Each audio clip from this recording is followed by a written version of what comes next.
Hello, everyone, and welcome to Slash Film Daily for Friday, April 19th, 2019. On today's episode, we're going to talk about Shanghai Disneyland. This is Slash Film Editor-in-Chief Peter Sciretta. And joining me on today's podcast is my friend, Jeff Morreale. Hey, how's it going? It's going good. Jeff, you just got off the plane from Shanghai, from China. You visited Shanghai Disneyland, among other things. There isn't much news going on today in the world of movies and TV, so I thought it might be interesting to talk to you and get a perspective of an American going over to China to visit their new Disneyland park. It's been open for, I think, a little less than 2 years now at this point, and get your perspective on things. So are you still jet lagged from the flight?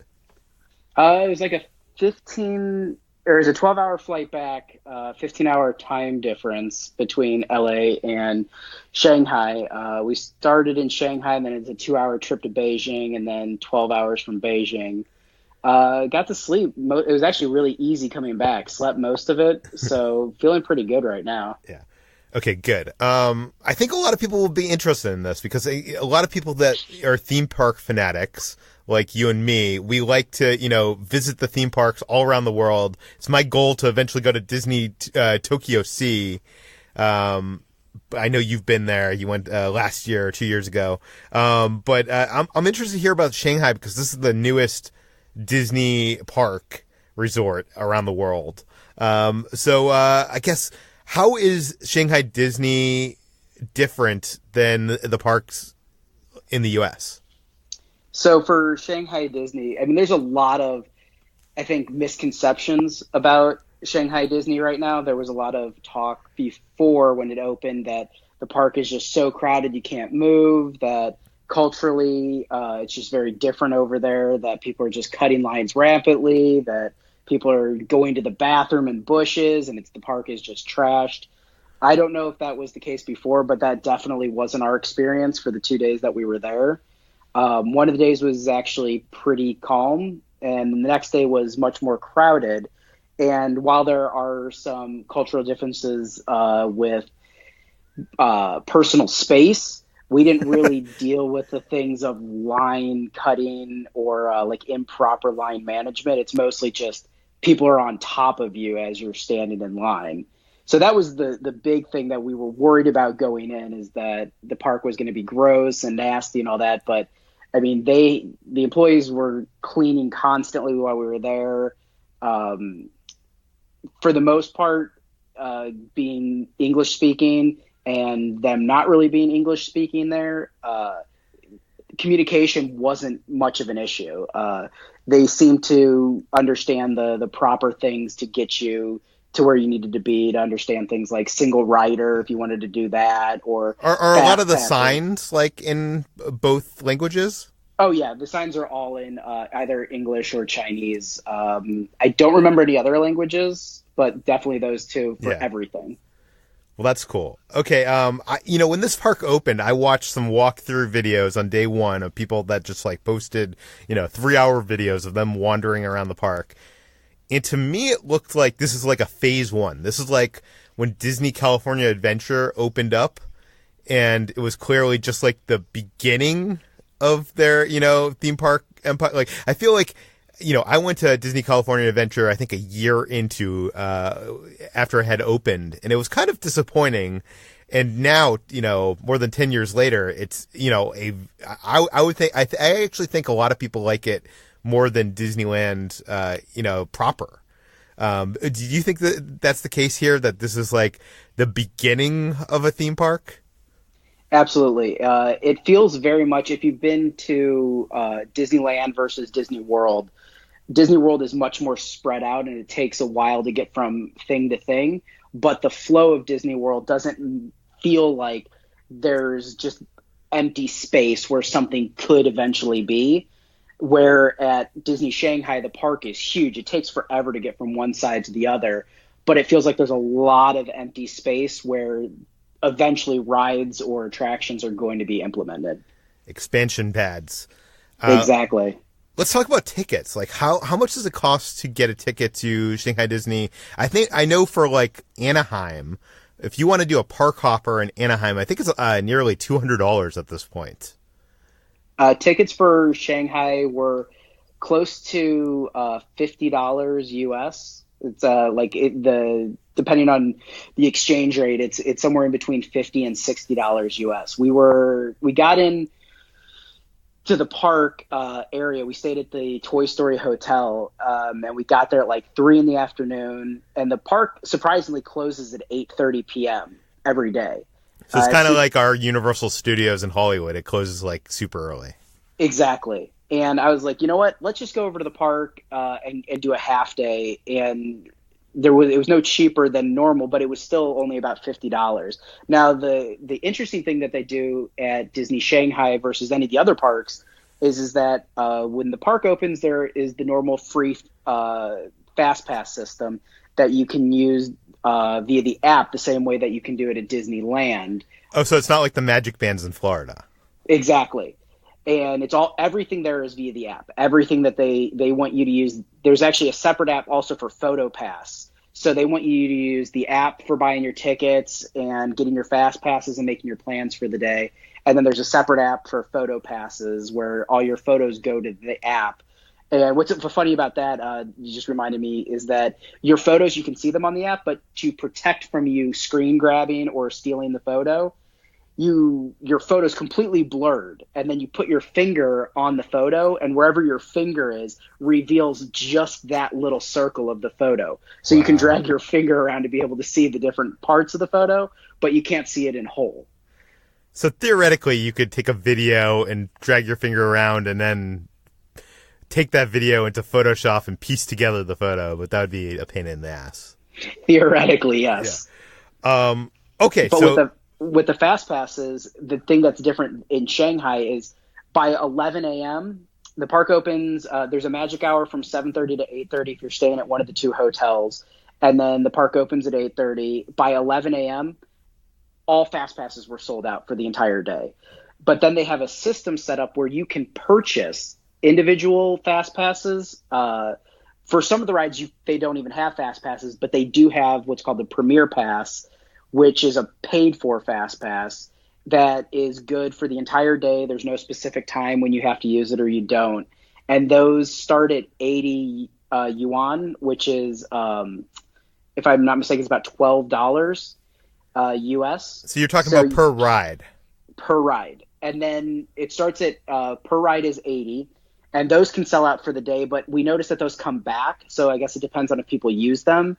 Then there's a 3-ride package that's predetermined which rides. There's like an adventure pack that's, so I'm guessing it's like one huge e-ticket ride and 2 smaller rides or something?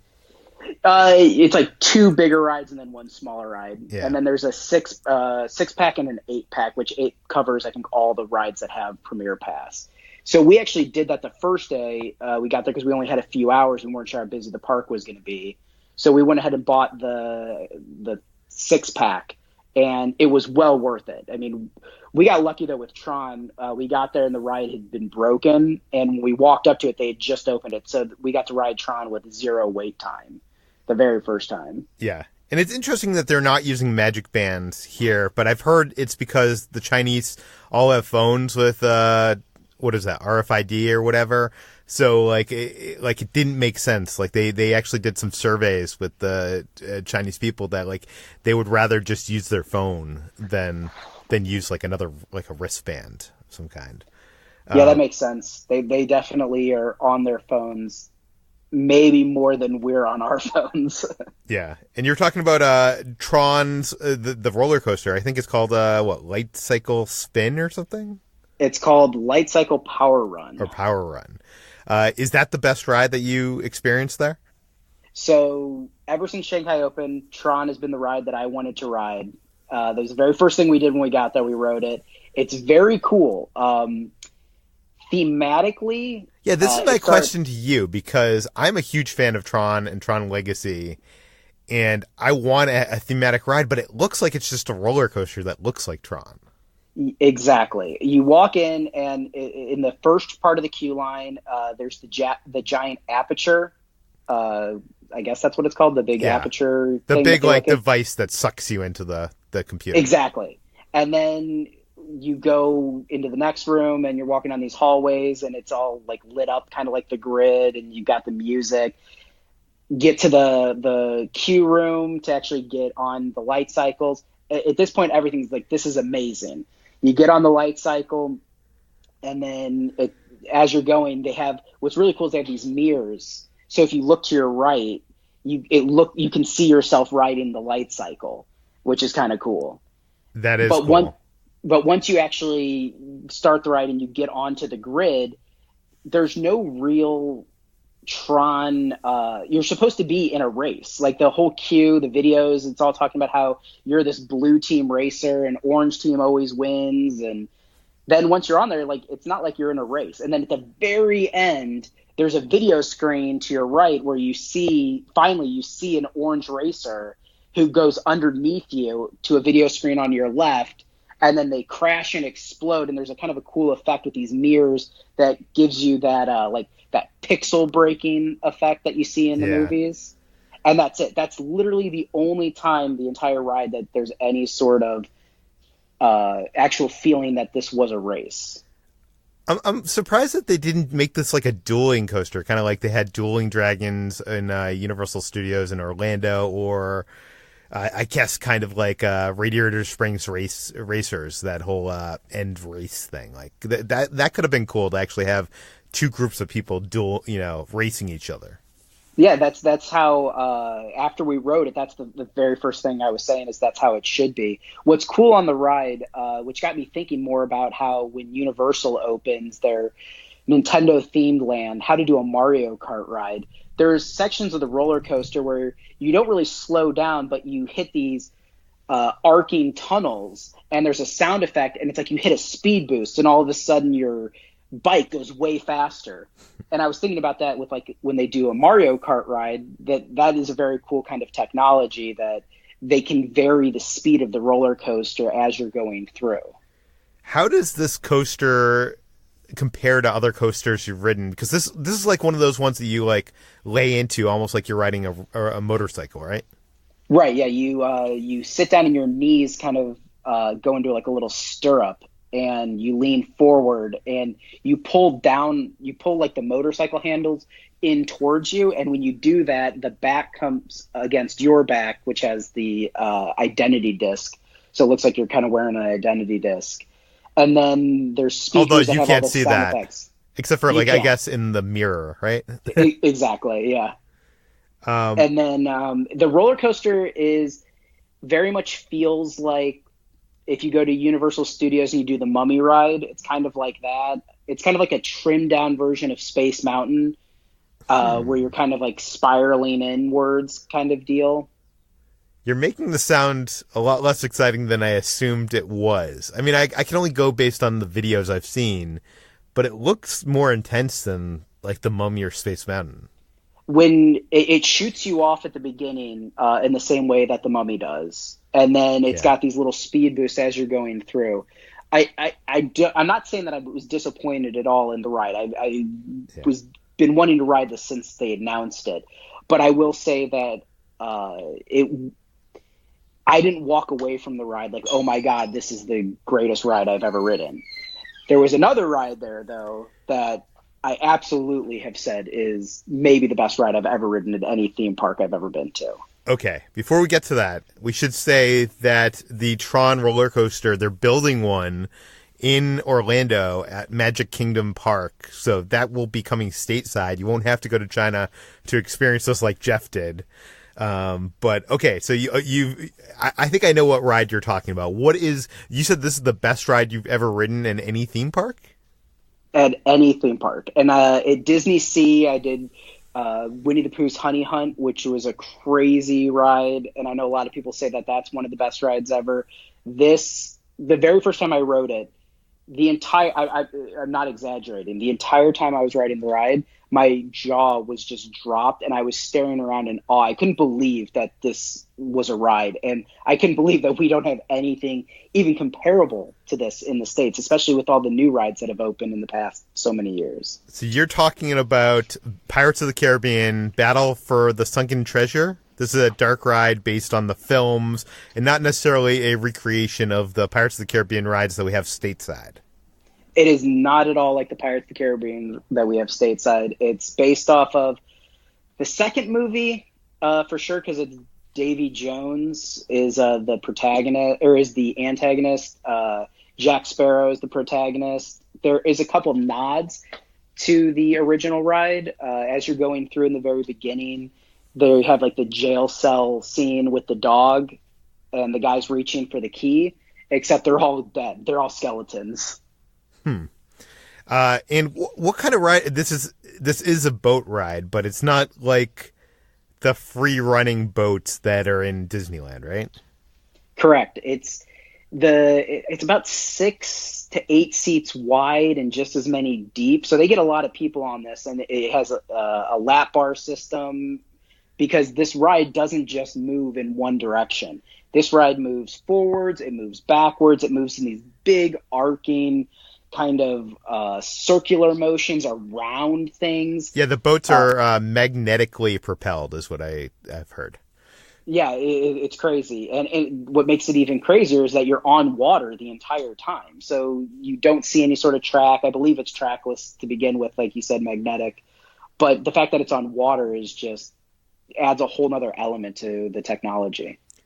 Now, I think I'm wondering, one of the things I love about Pirates of the Caribbean and Disneyland is how many audio animatronic characters there are. Like it seems like more than any other ride I've ever seen. And this, I know, uses some audio animatronics, but it's a lot more projected depictions of Jack Sparrow and Davy Jones and stuff like that. Does that not? How does that work? It's actually both. The very first time you see Jack it's a pretty cool reveal where you're doing one of these arcing loops around a skeleton pirate, and then lightning flashes, and all of a sudden the pirate comes to life, and it's Jack Sparrow. And if I'm not mistaken, that's fully animatronic. And then the first time you see Davy Jones, he's fully animatronic, playing at his big organ, and he gets up and turns around and starts talking to you. Mindful all of this is in Chinese, and so I didn't understand a lick of it. But do they have a translator or anything like that, or is it just like no? You just don't understand. You just have to visually kind of get what you're seeing. But there's a lot of animatronics. They have those animatronics. There's a scene where there's two of the guys who have like the barnacles on them. They're in stockades. And they're animatronic, but their faces are projected on, kind of like they do in the Haunted Mansion in the graveyard. Yeah, they do it at Cars, too. One of my favorite parts of the Pirates of the Caribbean ride in Disneyland is that big epic scene, that huge room where there's this battle. Like, is there anything on that scale in this ride? It's that to the complete next level. When you get to these rooms, you go in, and it's a combination of the technology of these like big domed screened rooms like Sauron or like King Kong 360. Yeah. But at the same time, there's all this practical around you. So you have these big practical ships with these giant video screens. And because the video screens are so big and it completely takes up your periphery, that as you're moving through, it really feels like you're moving at these rapid paces underwater or above water, even though you're not really moving at all. So that stuff is really cool. It's kind of like the Harry Potter Battle for Hogwarts ride, where there's a lot of video screens within practical effects, but it's just the scale is so much bigger that when you get to these battle scenes, there's one where it goes from like a giant video screen, and then you're going backwards through two giant ships on both sides. You have like Jack Sparrow in like a video in like the captain's quarter of one ship, and this ship is shooting at the ship on the other side, and then you go into that one. And then the ship explodes, and you're rapidly moving backwards away from the fire. It's pretty amazing. I still want to experience this, and this is one of those rides that I just know is not going to come stateside because people love the Pirates of the Caribbean rides at Magic Kingdom and Disneyland Park, and I don't see them opening a second Pirates ride at either of these resorts. So I guess this is going to be something that you'll have to go to Shanghai to experience. Okay, so that's the highlight of your trip, the best ride you had ridden, and I'm guessing Tron was the second best? Tron is very good. Like I said, you just have to get past the fact that it's not as thematic as you want, but it's still a very fun ride, and the orientation of kind of being on this like forward-leaning motorcycle type deal, it feels very cool. It feels like you're riding a light cycle, so that's very enjoyable. It's short, but it's definitely worth riding. So it'll be cool when it comes to Florida. What other rides are worth noting here? They have shows there that are really cool. They have a Pirates of the Caribbean show with Jack Sparrow that's kind of funny. From what I understand, because again, it's all in Chinese, it's a traveling group of actors telling the story of Jack Sparrow, and then Jack Sparrow kind of shows up and takes over the show. And then like the Admiral shows up to fight Jack Sparrow, and they have this giant stunt show. And there's things that they do there that there's no way they could get away with in America. If you've ever wanted to know what a fist fight in a tornado looks like, this is the show for you. They literally, if you've ever seen those indoor skydiving, there's that in the middle of the stage, and the final battle sequence is Jack fighting the Admiral. It's what's supposed to be a tornado in this indoor skydiving thing that's on the middle of the stage. So they're just having a fist fight in the. It's pretty crazy. That is crazy. They have big gun effects, and it was really neat seeing stuff like that. But I will say that they have a experience at the park there that there's absolutely no way we would ever be able to have this stateside for a litany of reasons. It's called the Challenge Trails. And I knew nothing about this when I got there. See, when you're saying this makes me imagine the Redwood Adventure in Disneyland, Disney California Adventure. Yeah, when you walk up to this, even looking at it, you can't really discern what it is. And when you get through the queue, and again, because everyone's speaking a different language, I don't even know what's going on. But it took us a while to even get into the ride because you have to take everything and put it in a locker. You can't have anything in your pockets. You can't have anything. I had to take my watch off. So I didn't have any idea what I was in for. Then the next part of the queue, they give you a giant harness to put on. And so you're standing in this line strapping into a harness around your legs, and then you go to the next part and they attach a rope to you and put it in this system above your head. So you're walking around with this giant kind of metal bar above your head that your rope is attached to, that's attached to you into your harness. And you just kind of go off, and there's an A, B, and C trail that you can decide to take, and you go down one of these trails, and then the best way I can describe it is it's like being in an adventure movie, like being in Indiana Jones. You'll get into a cave and it's like a waterfall, and you have to navigate inside this cave physically without falling to your doom along like a little ledge in a wall.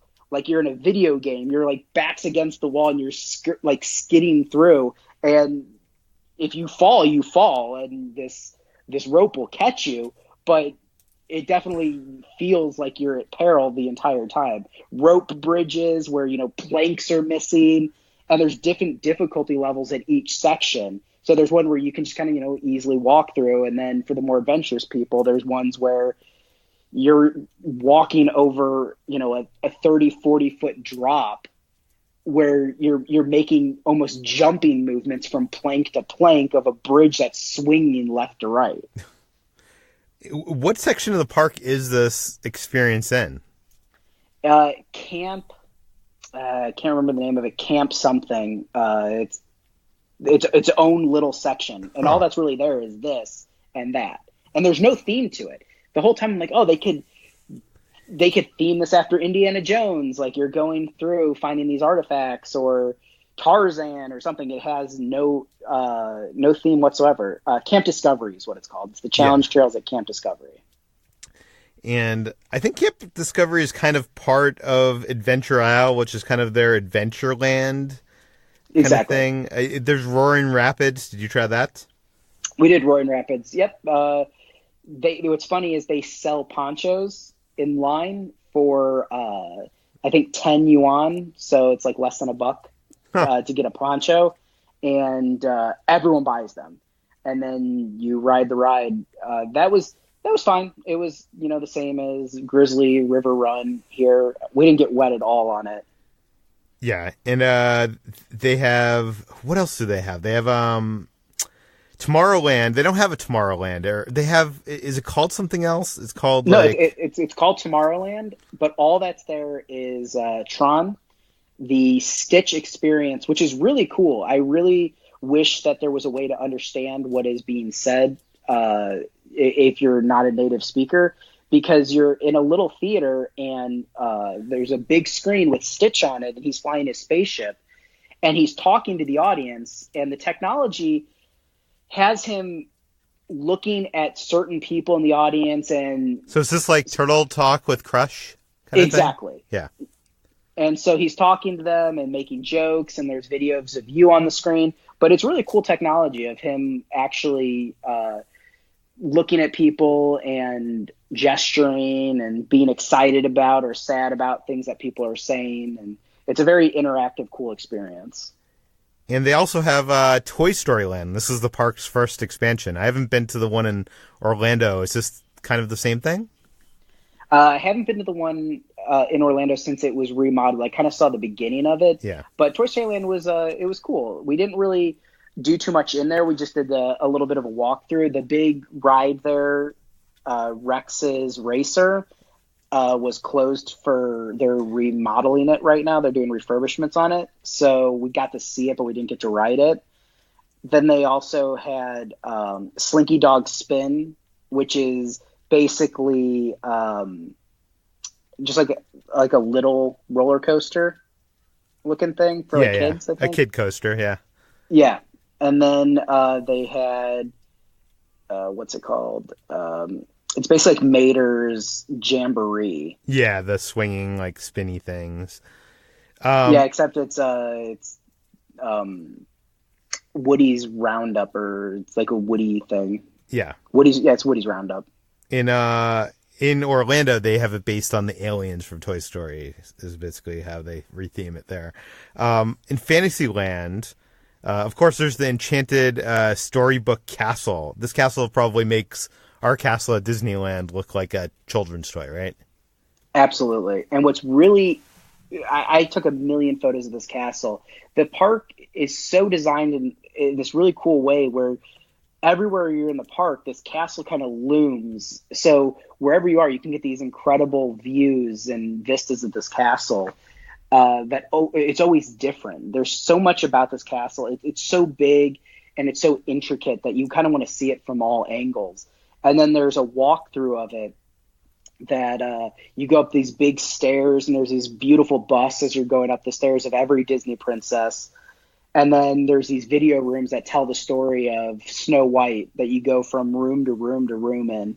It's very, very pretty. It's very cool. Cool. Okay, so what else is in the park that we're missing here? I guess there's that boat ride in Fantasyland? Yeah, in Fantasyland, there is Voyage to the Crystal Grotto, which is kind of like our storybook here in Disneyland, the storybook boats. Yeah. And instead of having those like little models, it's these giant scenes with, they're supposed to be all the princesses, but the Aladdin scene didn't have Jasmine, but they're big like water spraying everywhere. You know, Abu is opening a pot and water is shooting out of it, and it's pretty cool. It's a nice little break thing that you can just ride and take a look at. It moves like Jungle Cruise. You're Yeah. kind of on a boat like that. Is there's also like this hedge maze based on Alice in Wonderland, I guess. Yeah, it's based on Alice in Wonderland, the movie. The The live not the action. anim Exactly. And the hedge maze is very cool. It's not really a maze, like you're not getting lost in it. It's very cool looking. Uh, Great place to take photos and stuff like that. And then it ends at the Mad Tea Party. It's a big photo op where you can sit in the Mad Hatter's chair, and there's a whole bunch of hats that you can put your head underneath and take pictures there. So it's basically just a fun photo op kind of experience. Yeah, that you're just like walking through. And there's There's a cave in there that has the Cheshire Cat. That's kind of cool because you're going through the cave. Paw prints are visually appearing on the walls and disappearing, and then you get to sections of video screens where the Cheshire Cat appears and speaks to you and then disappears. very cool. And there's a lot of stuff that is in the Disney parks, like the Peter Pan ride. Like there's a bunch of like Seven Dwarfs Mine Train. There's some rethemed things. Like I think you posted a photo of, they have the teacups there, but it's based on Winnie the Pooh. Yeah, it's the honey pots, and yeah, like Peter Pan, all the stuff there, Peter Pan, Snow White, all that. It's the same thing that we already have, but it's newer technology. So stuff is slightly better. The video screens are slightly better, stuff like that. So it's not things that you're missing out on if you don't go to Shanghai to see, but it is kind of cool seeing like the newer technology. So it sounds like the two big things that we're missing out right now on is the Tron roller coaster, the Pirates of the Caribbean ride, and actually maybe that adventure trail that you're talking about. But everything else sounds kind of like variations of things we have, or things that I probably don't need, like a hedge maze based on Yeah. yeah.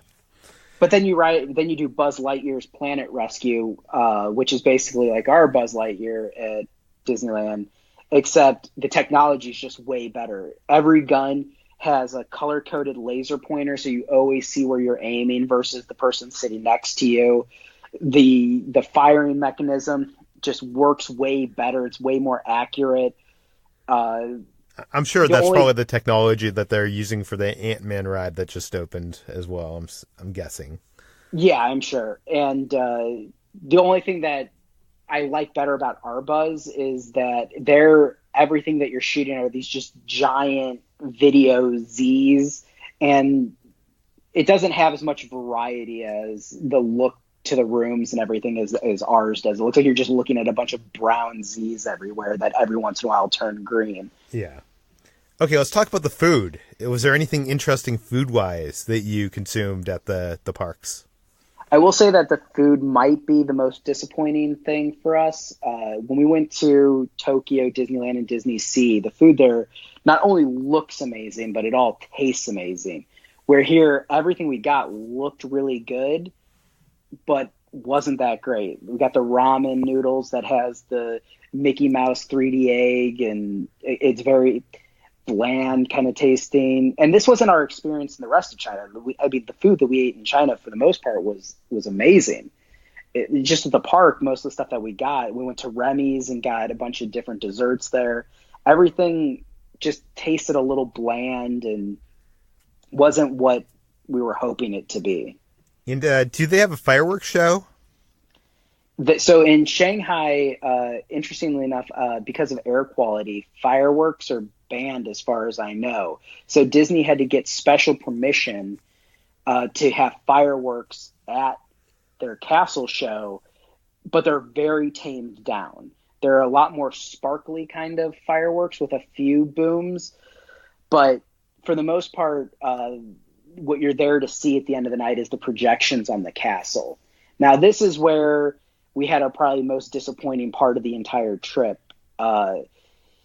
It was very crowded that day, but when the castle show started, everyone's kind of on top of each other, but every single person takes their phone out and everyone's recording. So you can't really see anything. All you're seeing is just everyone else's phones recording the video on the castle. That was one of the biggest cultural differences there versus here, is that almost nonstop, whether you're in a show, whether you're in line for the rides, everyone is just constantly on their phone. We're on our phones here a lot, but this was like on another level. When we were in the Tarzan show, you can't see anything because people are just staring at their screens that are blinding you with brightness the entire time. And half the time, it's not even that they're recording or taking pictures.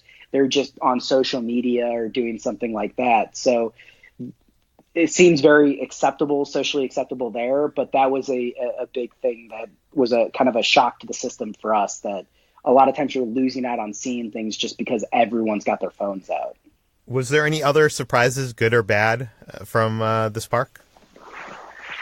They had a really cool system that I'm sure worked really well when they first opened. It's a passport that you purchase for about 10 or 11 US dollars. And it looks like your American passport. And there's inside of it all these places that you have to find within the park to get a stamp. And they have these machines that you insert the passport into, and it prints the stamp on the passport. And if you collect all of them, then you get a special seal at the end and a prize. We thought this was pretty cool. It's like a little scavenger hunt throughout the park. Unfortunately, 90% of the machines no longer function properly. Huh. So if the machine isn't working, you got to go find somebody who can tell you which shop to go into to get the stamp, or you just kind of have to find the shops nearby the machines to get these stamps. That was a really cool thing, but at the same time, it was kind of disappointing that these machines just aren't working any longer. I also didn't understand the purpose of the machines, because it takes less than a second for somebody to just stamp the passport. And these machines, the machines that worked, it's like a 15 to 30 second process. You insert the stamp, the machine sucks the passport, or you insert the passport, the machine kind of sucks it in, and then you can hear it printing, and then it ejects it. So it takes a while for it to do it, and there's not really any better part of that having the machine do it versus just somebody stamping it. But inside the passport also has activities, which I think would be cool for like kids that, they're waiting in line for whatever ride it is, and there's little activities they can do in the book. So that was a cool thing that I think would be awesome to have at other parks. Was there anything surprising in terms of merchandise? Like, I know when you go to Tokyo for Disney, there's a lot of like weird traditions that they have there that are unlike anything you see in the American parks. Is there anything in China that is kind of weird and crazy? Not really. Like Tokyo Disneyland and Tokyo Disney Sea, instead of having Mickey ears like we have here, most of what they sell there is hats. Yeah. And so it's like little character heads you put on your head. They have some of those at Shanghai. They also have a lot of headband ears, especially for females. So there were some cool ones that we saw there for that. But merchandising overall, you didn't get the cool stuff like the nano block, little Lego kind of sets that they have at Tokyo. They had here, the thing that I think they had that was kind of unique to them was they have these little statues that are like a pair of characters in kind of a cutesy form doing something. So, they had like Zootopia, which that was actually probably the most surprising thing there, is that they had a lot of Zootopia merchandise versus anywhere else I've been. Zootopia has done huge in China. Like it made, I don't have the numbers in front of me, but they're actually going to be building an expansion of land, a Zootopia ride and land in that park sometime soon. Yeah. And so like Zootopia is huge there. And then kind of their big mascot character there seems to be Lotso from Toy Story 3. That's weird. Yeah, there's tons of Lotso stuff. Giant bears, little bears, bear bags, cups. Everywhere you go, no matter where you're at, they have Lotso stuff. And it all smells like strawberries. Of course it does. And it does look like, by the way, Zootopia made $341 million in the U.S., in China, it made $235 million. So it made quite a bit in China just alone. So that's crazy. Internationally, it made like almost $700 million. Okay, so I guess lastly, we are running over time anyways. What would you like if someone is thinking about visiting Shanghai Disneyland? What like are the like quick tips that they need to know? Do they need the fast passes to buy the fast passes? If you're going to go to Disney Shanghai, 2 days. This is not a single-day park. This is not a half-day park. This is 100% a 2-day park, especially if you want to see the shows. The shows are long. Fast passes, you're only going to be able to get a couple of those in the morning. I recommend staying at one of the 2 hotels that they have there. The Toy Story Hotel is the cheaper hotel. It's not that expensive, and it's pretty cool. They have character meetups there. The other hotel is much more expensive, but they have more amenities. They have like a pool and stuff like that. But they get you that magic hour, and that magic hour is a must. Things like Sauron, people run to Sauron and they get on that. It's the same as it is in the States, except the ending is Shanghai instead of the castle for wherever you're at. All these things, they book up to 2 to 3 hour wait times on a really bad day. So with that magic hour, we were able to knock out the Tron ride and the jetpacks that are over in Tomorrowland, and also get some stuff done in Fantasyland like Peter Pan. And at those times, you're only waiting 5 to 10 minutes for stuff. It's great. And then you can book a couple of fast passes for some of the bigger stuff to do later.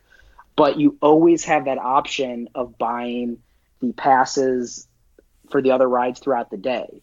So that's a really cool thing to do.